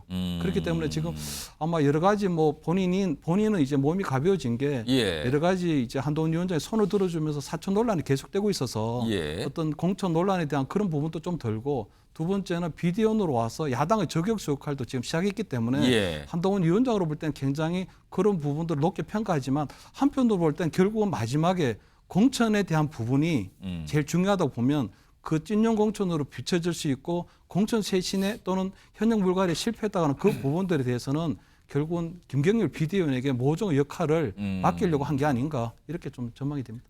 정기랑 교수님 오늘 그러니까 어제죠 불출마 선언이 나오자 정청래 의원이죠 지금 마포을에 단박에 이제 반응을 지금 보였어요. 정청래 의원이 지금 화면에 있는데 이겁니다. 마포울이 안동역인가 안 오는 건지 못 오는 건지 오지 않는 국힘 막 이렇게 약간 좀 비판, 약간 비아냥 같기도 하죠. 그러면서 비겁하게 딴 사람 보지 말고 네가 와라 한동훈 이렇게 됐어요. 그래서 이게 뭐 진짜 속으로 반기는 건지 아닌지 뭐 안도를 하는 건지는 모르겠습니다만 저런 표현이 나와서 반응을 보였는데 김경률 비대위원이 마포울에 도전했다라면 진짜 승산을 어떻게 보셨어요? 저는 그 마포울에 김경률 비대위원이 만약에 도전했더라면 가장 정청래 의원으로서는 껄끄러운 상대가 됐을 가능성은 있습니다. 그럼 오늘 사실은 정청래 저 의원의 저 반응은 안도입니까? 저는 안도로 보여집니다. 그동안 그 마포울의 정청래 의원이라고 하는 어떤 그 캐릭터, 우리가 정청래 의원에 대해서는 호불호가 겹칩니다. 그러나 또 마포울에서는 거의 탄탄한 지역 기반을 보여주고 있고 인지도 또한 전국적인 인지도를 가지고 있습니다. 누가 와도 정청래 의원 입장에서는 해볼 만한, 충분히 해볼 만한 승산이 있는 그런 정도의 경쟁력을 갖추고 있는데 만에 하나 김경률 비대위원이 운동권 정치 청산론을 내세우면서 또 한동훈 공천의 핵관처럼 활동하면서 도전했더라면 아마 해볼 만한 싸움은 됐을 것이다. 자, 그러나 어쨌든 그것이 어떤 이유에서든 간에 이번에 한동훈 공천의 핵심이라고 하던 김경률 비대위원이 어쨌든 불출마를 결심할 수밖에 없지 않겠습니까? 이것은 결국은 여권의 어떤 그 불협화음, 그 연장선상에서 결국 이번 공천은 윤석열 공천이다. 한동훈 공천의 상징성이 무너졌기 때문에 오히려 그 이번 그 김경률 비대위원의 불출마는 김건희를 건드리면, 김건희 여사를 건드리면 누구도 살아남을 수 없다는 것을 다시 한번 국민들에게 각인시켰다는 측면에서 제가 볼 때는 그다지 바람직한 선택으로 보이지 않을 뿐더러 전체적으로 여전히 공천 과정에서 다시 한번 윤석열 윤심에 의한 공천이냐 또 한동훈에 의한 공천이냐 이런 논란이 다시 한번 제기될 가능성이 매우 높아 보입니다. 정치 변호사께 짧게 이게 윤심 공천 가능성 그리고 이게 뭐 쓸데없는 얘기하면 문제가 발생해서 이렇게 된다라는 걸 보여주는 단적인 사례 아니냐라고 말씀하셨는데 어떻게 보십니까? 글쎄요. 그런데 제 개인적인 생각으로는 김경률 씨가 그런 식으로 물론 이제 대통령실에서는 그 김경률 씨가 사퇴하는 거를 원했을 수도 있지 않았을까 그런 생각이 있을 수는 있는데 다른 걸 다 떠나가지고 이게 사천이라는 생각은 안 들거든요. 사천이라고 하는 거는 힘 있는 사람이 공천권을 가지고 있는 사람이 자기한테 잘 보이는 사람한테 좋은 자리 내주는 게 사천 아니겠습니까? 그러면 김경률 그 비대위원을 광주에다가 전략 공천하면 뭐 그게 사천이겠습니까? 그런 식의 또 오해까지 들어가니까 그러니까 아이 뭐 내가 그만두지 뭐 이렇게 생각했을 가능성이 더 크겠다 그 생각은 드는데 어찌됐든지 간에 한동훈 비대위원장 입장에서는 김경률보다 더 나은 후보를 그 선임해가지고 공천해야 할 그런 그 내세워야 할 그러한 그 부담은 지게 된 것 같다는 생각은 듭니다. 자. 어제 사실 예상을 많이 못 하셨죠, 다들. 근데 불출마한다라는 얘기가 나와서 어제부터 오늘까지 굉장히 이어지는 상황입니다. 자, 지금 시각을 보니까요. 오후 6시 25분으로 지금 들어섰습니다. 여러분께서는 대한민국 시사의 중심 MBN 뉴스와이드를 보고 계십니다. 자, 이게 텐트 얘기가 나오는 거 보니까 이게 지금 제3제 정당인데요. 이게 반쪽짜리 중텐트로 간다. 뭔가 창당을 했는데 빠지고 그렇다는 거죠. 그리고 불참하겠다는 사람이 나오면서 텐트긴 텐트인데 그것도 중텐트인데 반쪽짜리다라는 평가를 좀 받고 있는 상황이 돼버렸습니다. 화면으로 보시면 이해가 금방 가실 겁니다. 이렇게 됐습니다. 지금 그동안 이낙연 전 대표의 신당이 있죠. 그 신당의 이름은 새로운 미래였어요. 그리고 민주당의 이제 탈당파 3인방으로 꼽히신 분이 있었어요. 김종민, 조응천, 이원우고요. 미래대연합이라고 만들었죠. 그래서 요 두 새로웠던 신당 조직이 합친다는 얘기가 있어서 결국에 합쳤어요. 근데 이름은 이낙연 전 대표가 처음에 제시했던 새로운 미래가 됐습니다. 근데 합쳤는데 가보세요. 새로운 미래 출범에 누가 들어가 있는지. 2명만 들어가 있어요. 다른 두 분, 조응천, 이원욱. 불참 결정을 했습니다. 그러면서 우리는 묻지마 통합을 거부한다고 외쳤습니다. 이게 어떻게 된 겁니까? 그러면? 자, 이와 관련된 목소리가 있습니다. 들어보겠습니다. 누구한테 가느냐, 누구하고 먼저 얘기할까, 뭐 이런 것만 가지고 아주 지리멸렬한 논쟁의 시간을 갖게 된 것, 이것이 굉장히 커다란 그 고민과 갈등의 지점이었고요. 어떤 비전과 가치가 없이 그냥 새로운 미래당에 합류하는 형식으로는 그 문제를 해결할 수 없을 것 같다라고 하는. 이낙연 대표하고 하게 되면 대통합에 도움이 안 된다, 이런 판단하셨지 않았을까 싶어요. 전에 우리가 합의한 거는 이낙연 대표는 약간은 뒤로 물러나는 거예요. 인재 위원장만 맡고. 근데 이낙연 대표가 있는 곳이면 그게 안 되겠다. 그거는 저는 동의하기는 어렵지만 뭐 두 분 생각이 그러면 또 존중해야죠.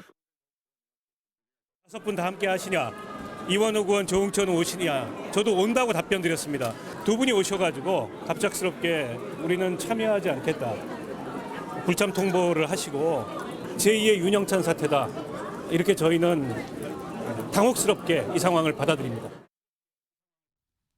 김영주 전 의원님, 아니 그동안은 많은 분들이 저기 탈당파 세 분과 이낙연 전 대표 만든 신당 뭐 같이 손잡고 또 새로운 당으로 합당을 하거나 만들 거다, 이게 다 예상을 했었는데 두 분이 빠졌어요. 이거 무슨 상황인 겁니까 지금 이거는? 우선 뭐 이제 그 이낙연 신당을 제외하고는 조홍천, 이원욱, 정태근, 박원석, 김종민 이 5분의 논의 속에서 아마 크게 보면 조홍천, 이원욱 두 분과 나머지 3분의 의견이 그동안에 많이 좀 대립각을 지니고 있었던 게 이번에 표출됐다, 그렇게 보는 겁니다. 근데 그 중에 하나는 형식적으로 당명 얘기가 나왔습니다만은 이낙연 신당의 실제로 이낙연 전 총리께서 뒤로 물러나 있더라도 실질적인 주인과 장악력은 이낙연에게 있다. 지금 대표 이런 걸 안 맡고 있죠. 그렇다 하더라도 그런데 이제 대표가 됐죠, 이번에 공동 대표로 됐습니다. 그러니까 대표를 맡든 안 맡든 실제로 이 당은 통합된 이원욱 의원과 조홍천 의원의 입장에서는 이 당에 들어가는 순간 이 당의 실질적인 오너는 이낙연이다.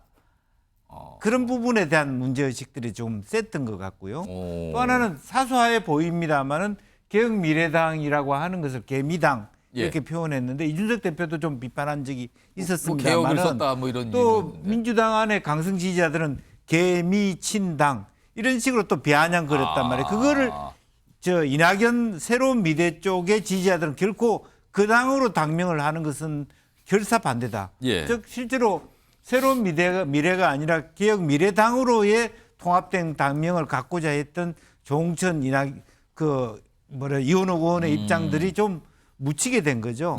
그런 부분도 있고 더 깊이 파고 들어가면 이낙연 신당은 이낙연을 제외하고는 다 출마 자원이라기보다는 당직자를 하고 싶은 사람들이 많습니다.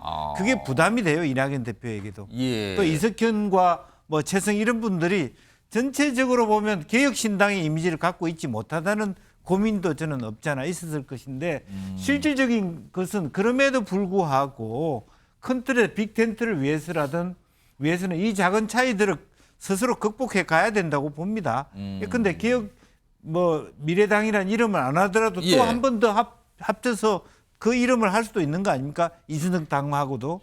그리고 또 하나는 조만간 보면 제 개인적인 의견입니다만 이준석 신당, 즉 개혁신당보다 새로운 미래가 지지율이 더 높을 가능성이 많습니다.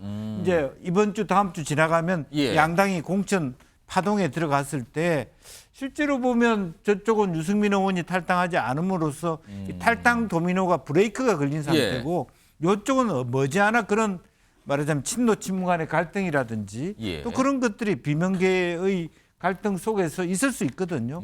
그런 면에서는 조금 더 이원욱, 조홍천 두 분이 조금 더 인내력을 가지고 같이 했으면 좋았지 않았겠나, 그런 아쉬움이 있습니다. 그러면 이분들은 민주당을 나와서 미래 대연합이라는 임시 조직을 만들었고 당 형태로 유지를 하다가 지금은 합쳤는데 그 합친 새로운 정당에는 참여하지 않은 거예요. 그냥 무소속으로 남아 있어요 지금.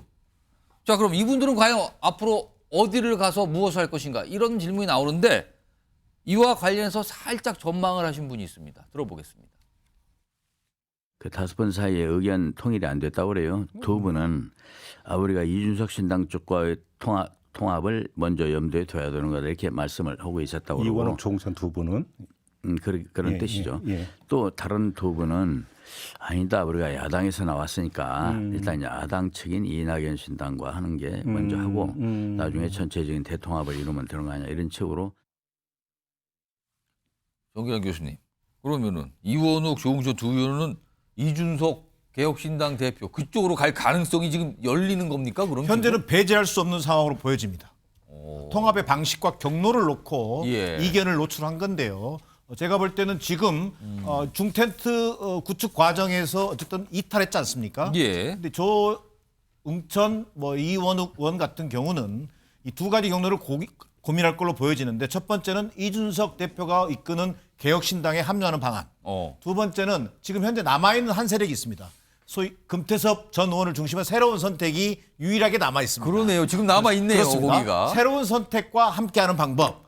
이걸 통해서 결국 궁극적으로는 제3지대 빅텐트라고 하는 그 통합의 과정으로 가자. 정진환 교수님 잠깐만요. 지금 이거 굉장히 한눈에 봐도 복잡해요. 지금 최근에 생긴 신당들을 무슨 계보처럼 정리해놨는데 일단 제가 한번 읽어볼까요? 새로운 미래가 있고요. 미래대연합이 있었고요. 새로운 선택이 있었고요. 개혁신당, 한국의 희망 많이 있었네요. 근데 지금 금태섭 전 의원의 새로운 선택이 남아있다 지금. 이거네요 지금. 그렇습니다. 그래서 이 두 가지 경로를 가지고 고민하게 될 것으로 보여지고요. 그럼에도 불구하고 왜 그러면 이번에 그런 결정을 내렸느냐. 예. 저는 그분들 중에 한 사람하고 통화를 해봤더니요. 핵심적인 단어를 얘기하더라고요. 이낙연 패권이다.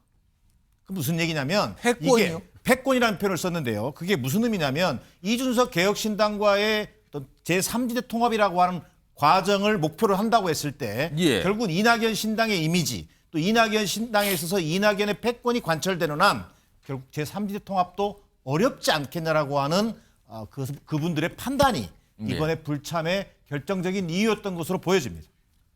아니 지금 텐트를 크게 치자 했는데 큰 텐트는커녕 중간 텐트도 지금 뭐가 제대로 안 쳐지는데 거기서 지금 패권 얘기가 오간다고요 지금. 텐트 아직 안 들어섰거든요. 이게 쉽지 않은 거군요 이렇게요. 예. 이런 가운데 최근에 이준석 개혁신당 대표의 모습을 보고 정치권에 계신 많은 분들이 거기는 계속 요즘에 한동훈 비대위원장만 바라보면서 뭔가를 던지고 때리는 거 아닙니까라는 말씀을 많이들 하시더군요. 일단 목소리를 몇 가지 준비했는데 첫 번째 좀 들어보겠습니다. 그냥 그건 싫으면 시집가 이런 얘기 같은데요. 그냥 논리적으로 앞뒤 맞는 얘기가 아닌 것 같습니다. 지금 우리가 얘기하는 것은 정치인들 특권 내려놓기에 관한 문제잖아요. 그런 문제는 다른 문제예요.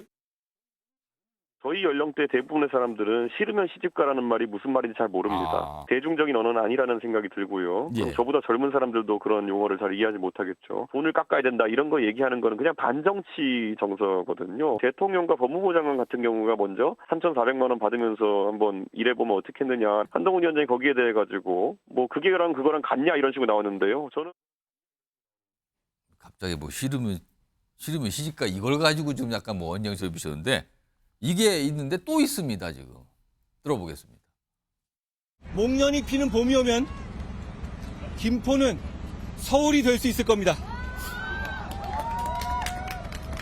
동료 시민이 원하시면 저는 국민의힘은 합니다. 고맙습니다. 한동훈 위원장의 메가서울과 경기북도 분도 동시 추진 주장으로 인해서 이게 앞뒤가 안 맞는 주장이기 때문에 도대체 여당의 대표가 정책을 어떻게 다루고 있는지 의구심이 들 지경입니다.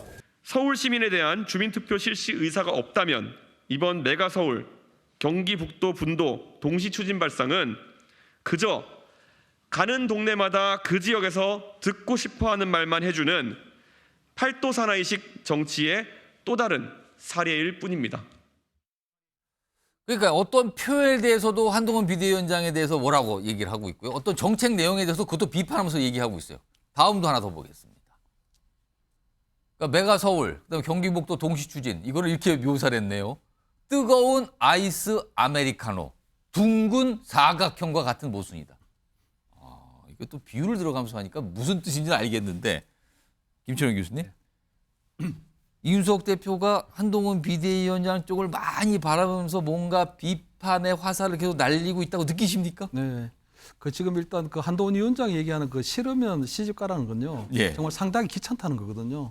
그래서 한동훈 위원장 입장에서 볼 때는 자기의 맞상대는 이재명 대표인데 자꾸 이제 이 이준석 대표가 자꾸 이렇게 뭐 자꾸 이 태클을 걸어오니까 그런 부분에 대해서 약간 좀 같고요. 그만 좀 하시죠. 뭐 약간 이 느낌입니까? 근데 한동훈 위원장 그 이준석 이 대표가 한동훈 위원장을 겨냥하는 이유는 딱 그런 것 같습니다. 첫째는 본인이 국민의힘을 탈당해서 당을 하나 만들었거든요. 예. 그것이 어떻게 보면 개혁신당인데 개혁보수신당이거든요. 어떻게든 뭐 윤석열 대통령이 국정기조에 반대하고 어떻게 보면 윤석열의 아바타라고 평가받는 한동훈 위원장하고 계속적으로 차별을 가져가기 위해서는 예. 특히 또 개혁신당의 어떤 존재감이라든가 명분을 가져가기 위해서는 한동훈 위원장 깨리기가 계속 할 수밖에 없다는 부분이 있고요. 두 번째는 본인이 개혁신당을 창당하기 하루 전날 한동훈 위원장이 비대위원장이 됐습니다. 예. 그래서 본인이 어떤 창당하는 그런 모든 것들이 굉장히 묻혀버렸거든요. 그리고 창당하고 난 다음에 한 1, 2주일이 굉장히 국민의 관심을 끄는데 중요했는데 그때 한동훈 위원장이 전국을 돌면서 팔도 사나이가 사실 돼버렸습니다. 10년 초부터 굉장히 행보가 많았거든요. 그렇습니다. 그때부터 이제 팔도 사나이 얘기를 들으면서 한동훈 바람이 불어버리니 이준석 신당 입장에서 볼 때는 굉장히 분위기를 띄워야 될 때 예. 그걸 덮어버린 꼴이 되거든요. 그러니까 아무래도 개인적으로 굉장히 조금 악연이 쌓여 있다고 볼 수 있고요. 세 번째 보면은 그 이준석 그 위원장 같은 경우에는 지금 2012년도 정치 입문했기 때문에 예. 벌써 한 11년 정도가 시간이 됐거든요. 그래서 나름대로 여의도에 짬밥을 많이 먹었다는 거고 한동훈 위원장은 이제 정치를 시작하니 내가 충분히 정책적으로도 차별화를 할 수 있다 이렇게 생각해서 어떻게 보면 경기 분도하는 문제와 이번에 메가시티 서울을 키우는 문제는 약간 정책적으로 볼 때는 서로 충돌되는 부분이 있거든요. 예. 그래서 그 부분을 예리하게 지적하면서 내가 한동훈 위원장 당신보다는 훨씬 더 여의도 정치, 여의도 문화에 익숙하고 정책적으로도 내가 우월적인 부분이 있다는 부분들을 계속적으로 보여주려고 하는 그런 의도가 있지 않나 이래 보입니다. 조혁신 변호사. 지금 이준석 대표가 보니까 한동훈 비대위원장을 계속 바라보면서 어디 한번 해보세요. 내놔보세요. 약간 이런 분위기거든요.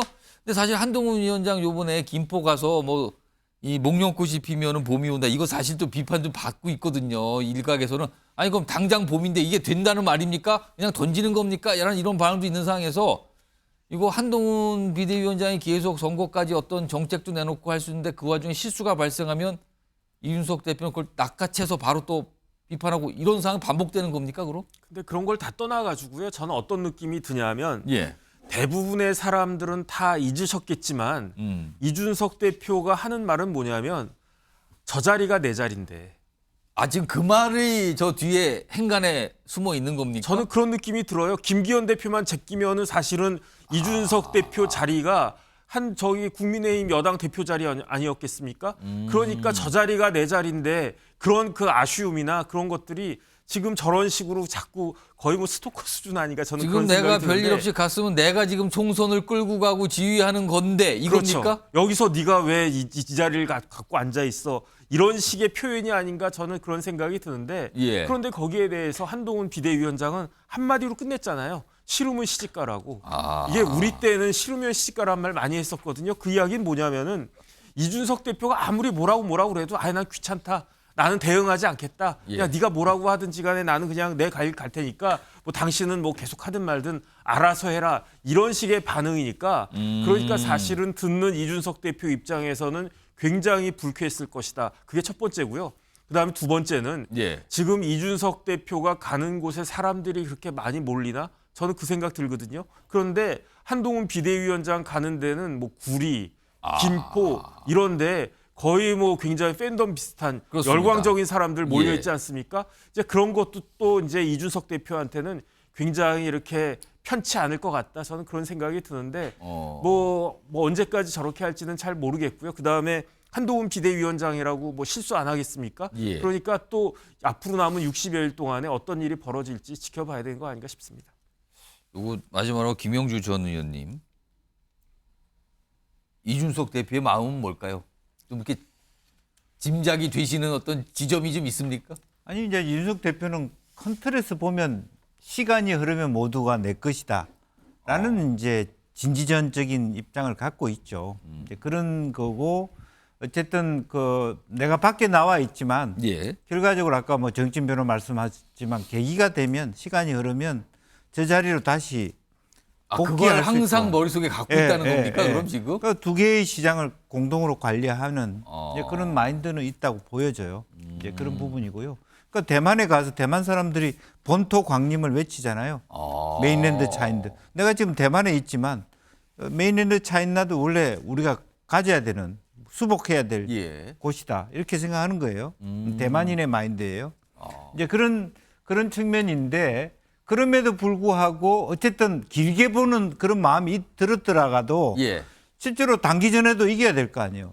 계속 선거에 지고 계속 갔을 때 자기 부담도 크지 않습니까? 뭐 보수 유튜브들 계속 마이너스 몇선 그런 얘기를 계속 하고 있는데 이제 그런 부분에 대해서는 작은 승리 전술도 필요하기 때문에 내는데 이제 그런 면에서 정책적 대안을 가지면서도 이게 안 먹히니까 짜증도 내는 거고 또 다른 한편으로는 당명을 개혁신당으로 했는데 또 옆집에 또 개혁미래당이라도 만드니까 그것도 신경 쓰이는 거고 자기 당에서는 현역이 적지 않습니까? 여전히 이제 그런 부분에 대한 현실적인 어떤 마이크로직 측면에서 짜증이 많이 나는 거죠.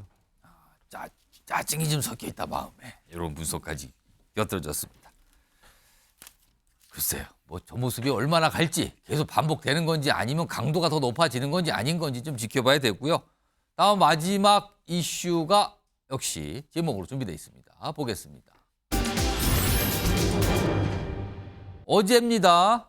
문재인 전 대통령 그리고 이재명 대표가 만났어요. 평산만에 찾아가서 만났는데 처음에 이 공개된 모습은 굉장히 반가워하고 서로를 챙기는 모습 분명히 있었거든요. 근데 제목은 뭐죠? 신명희생? 불편한 요구? 이렇게 제목이 좀 달려 있습니다. 만남 이후에 알려진 내용이 바로 저런 내용이 포함이 돼 있었기 때문입니다. 자, 그럼 어제 저 만남의 모습 여러 가지 장면을 좀 준비했습니다. 보겠습니다. 아유, 어서 오세요. 네. 아유. 감사합니다. 아유, 보자. 이거 또. 여기 지금 뭐. 아유, 잘 남았네. 네. 가로도. 많이 남았는데? 네. 수술 자국하고 십자가 됐습니다. 이쪽에서, 이렇게 선거에 이겨서 정치를 주도해 갈 수 있어야만 그 상생의 정치가 가능할 거라고 생각해요. 이재명 대표님 건강, 그리고 민주당의 총선 승리를 위해서 건배합시다. 네, 감사합니다. 감사합니다. 건강하세요, 대통령님. 감사합니다. 자, 분위기 좋죠? 포옹도 하고 상처난 부위도 보고 아 이거군요 하고 그다음에 건배도 하고 식사하는 모습까지 있었습니다. 그리고요. 저 장면이 지나간 뒤에 4명만 모여서 따로 대화를 했다 그러죠. 그럼 궁금해지죠. 그 4명만 있었던 그 대화 자리에서 과연 무슨 얘기를 했을까? 대화하는 사람의 숫자가 줄어들게 되면 좀 더 심각하고 진지한 얘기를 할 수 있는 계기가 되는 거죠. 다음 내용 보겠습니다. 죄송합니다. 이런 내용이 알려지는데요. 따로 만난 저 자리에서 문재인 전 대통령이 다선 중진들 그리고 친명 포함해서 친명의 희생과 용태가 필요하다. 이런 얘기를 꺼내놨다고 합니다. 이런 얘기를. 그리고 좀 알려지기로는 뭐 더 나가는 것도 있어요. 뭔가. 정기란 교수님. 다선 중진도 있지만 특히 친명의 희생을 요구했다. 그래서 오늘 정치권에서 벌써부터 그 친명이 누굴 말하는 거냐? 이재명 대표와 가까운 사람이 뻔히 누구 있는데 이 사람들을 말하는 거냐? 불출마를 말하는 거냐? 이런 얘기까지 나왔어요. 이런 요구가 통하겠습니까? 어쨌든 상당히 이제 곤혹스러운 대목이 될 텐데 어제 문재인 전 대통령과 이재명 대표의 오찬 회동을 통해서 이를테면 친문 프레임이 공개적으로 표출됐단 말이에요.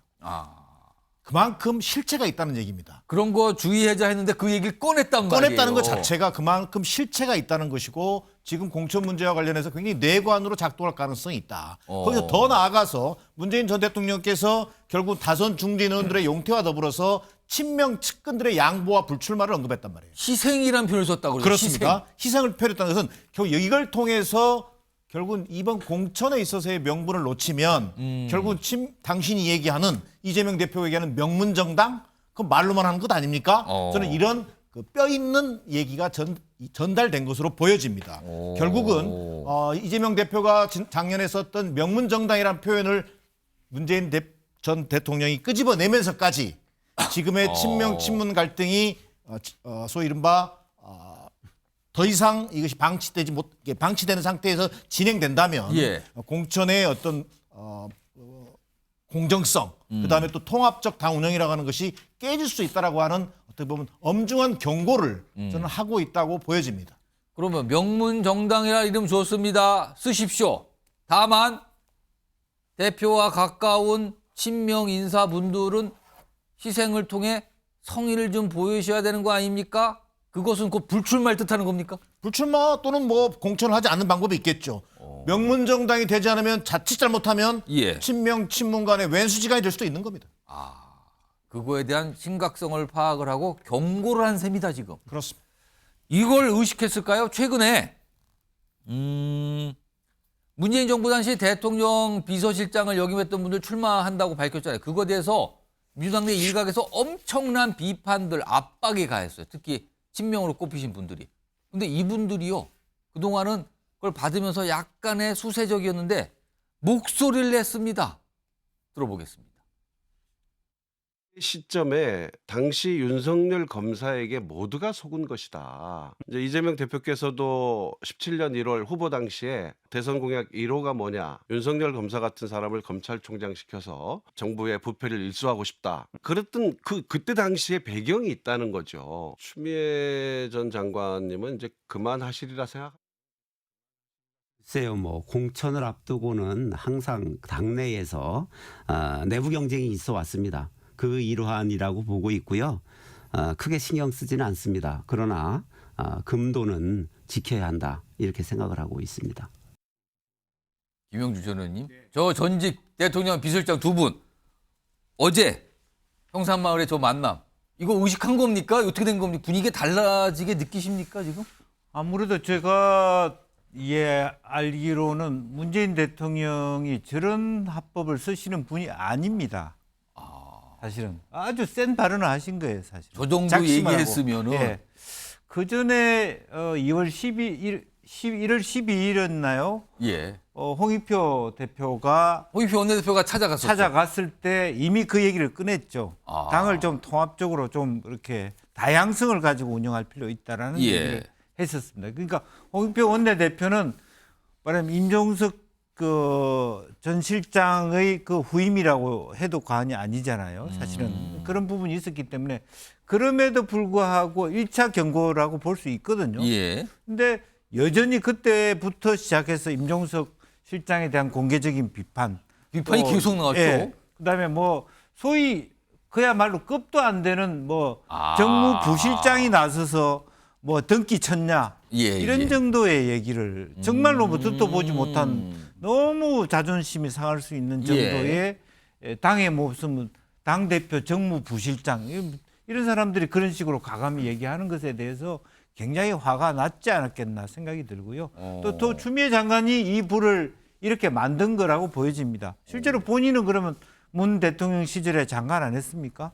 완전히 뭐 내로남불식으로 다 비서실장한테 문제가 있다. 실제로 보면 우리들이 느낄 때는 윤석열 대통령 만든 1등 공신 누구라고 생각합니까? 두 비서실장이 아니라 추미애 법무장관이라고 생각하는데 아주 애둘러서 노영민 전 실장이 검도를 넘었다라고 얘기하고 있기 때문에 한편으로 보면 두 실장에 대해서는 굉장히 비판하면서도 추미애 장관에 대해서는 뭐 동작에다 넣었다, 송파에다 넣었다, 여론조사를 돌리고 있다, 어디 자리 주려고 하는 것처럼 보이는 것에 대해서 그야말로 브레이크를 걸었다 그렇게 봐야 될 것 같습니다.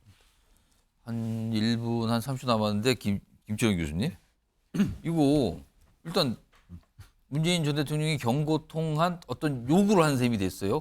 근데 이걸 과연 이게 받아들여질지 이거 자칫 되레 친문 친명 이것만 확인이 되면서 싸움만 커질 수도 있는 거 아닙니까? 일단 이 우리 친명 친문 이런 공천 갈등에서만 보는데 사실 어제 이재명 대표가 문재인 전 대통령 예방하면서 얻은 게 많습니다. 첫째는 그 가장 좀 골칫거리라고 할 수 있는 이낙연 신당에 대한 견제가 됐거든요. 문재인 대통령이 껴안아주고 포용해주고 그리고 이재명 대표가 확실하게 거의 힘을 실어줬거든요. 그 부분은 이제 어느 정도가 된 그리고 거다. 오늘 또 이제 이재명 대표가 광주에 내려가서 예. 선거구제 개편을 얘기했기 때문에 사실 이낙연 신당이 조금 뭘 움직이려고 그러면 문재인 전 대통령이 좀 후원을 얻어야 되고 호남 민심을 흔들어야 되는데 예. 그 두 가지는 다 막았다 볼 수 있습니다. 예.